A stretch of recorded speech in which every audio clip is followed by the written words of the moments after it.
O presidente Lula estava passeando lá na galeria dos ex-presidentes e aí parece que ele cismou de mudar a história do Brasil. Dá uma olhadinha comigo.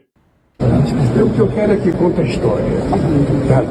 Que conta a história. A Dilma foi eleita, foi reeleita, depois sofreu impeachment, sabe? Por um golpe. Depois dessa aqui não foi eleita. Isso aqui foi uma própria em função do impeachment da Dilma, tá? Depois dessa aqui foi eleita em função das mentiras. É isso que tem que contar. Olha, veja só, o que o presidente Lula está falando é de uma idiotice. Uma tamanha idiotice. Porque é o seguinte, você não pode pegar dentro de um órgão oficial e querer contar a história do jeito que você vê. A Dilma Rousseff, ela foi impeachment pelo Congresso Nacional. Ela saiu porque o Congresso Nacional meteu um impeachment nela. Havia manifestações na rua na época. O Lula, ele foi preso com 2 processos gravíssimos, julgados em 3 instâncias. Se houve anulação, alisaram, aí é outro problema. A história vai ter que falar, né, no caso de historiadores, as pessoas que vão contar, da sua maneira. Mas dentro lá, tem que se colocar que teve um presidente chamado Jair Bolsonaro, teve uma presidente chamada Dilma Rousseff, que foi cassada no seu 2º mandato, né? E na galeria não se fala da prisão de Lula. Não se fala. Agora, eu estou comentando isso com vocês porque é o seguinte, o jornalista Merval Pereira, que é do Sistema Globo, e tem uma coluna no jornal O Globo, ele colocou uma reportagem, um comentário sobre a manipulação da história, como a história tem sido manipulada no Brasil e no mundo, diz Merval Pereira.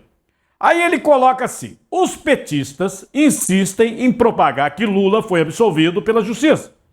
Mas, na verdade, o que aconteceu foi o arquivamento ou a prescrição de seus processos. Não houve inocentação formal, apenas uma revisão das circunstâncias jurídicas. Inclusive ele cita, como disse o economista Pedro Malan, no Brasil até o passado é incerto. E isso fica mais claro quando lembramos daquela frase de George Orwell, a história é escrita pelos vencedores.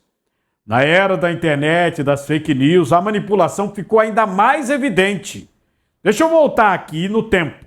Na União Soviética, nos anos 1920, Stalin eliminou a memória de seu rival Trotsky, apagando fotos e documentos.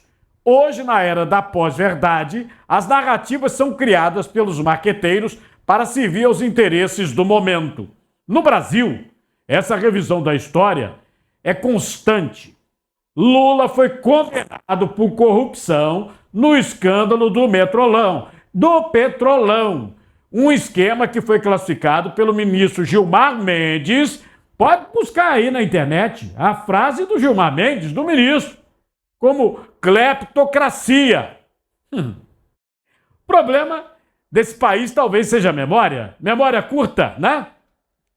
Porque depois as decisões foram revertidas com base nas falhas do processo.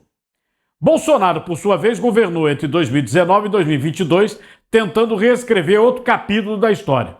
Negou o golpe de 1964, elogiou torturadores, tentou recuar direitos sociais. Agora, os petistas reagem, dizendo que Dilma sofreu um golpe e Lula foi eleito como uma correção histórica.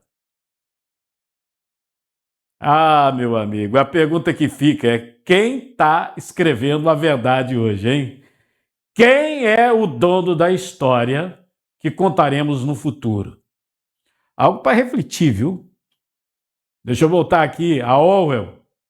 Quem controla o passado controla o futuro, dizia ele. E fica aqui o tema do nosso programa. Quem tem medo da verdade?